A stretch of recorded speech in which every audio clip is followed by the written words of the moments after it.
Ma'am, ఎవరికి phone చేస్తున్నావు? ఇంత జరిగాక కూడా అఖిలాండేశ్వర్తో మాట్లాడకుండా ఎలా ఉంటావు? కొంప ముంచేలా ఉన్నావు కదా మమ్మీ. ఫోన్ ఎందుకు లాక్కున్నావు ఐశ్వర్య? చందుని కిడ్నాప్ చేశారన్న విషయం అఖిల ఆంటీకి తెలీదు.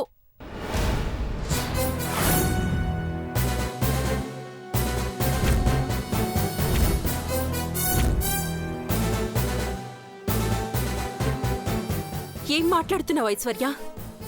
తన కాబోయే కోడలు కనబడకుండా పోయిందన్న సంగతి అఖిలాండేశ్వరికి తెలీదా? తెలియకుండా మేనేజ్ చేశాం మామ్. ఈ విషయం తెలిస్తే ఆవిడ ఎంత సీరియస్ అవుతారో తెలుసా నీకు? ఆంటీ ఫైర్ అవుతారో, ఫీల్ అవుతారో, అసలేమవుతారో అన్న భయంతోనే దేవ ఈ విషయం తెలియదంటున్నాడు. Are you mad Aishwarya?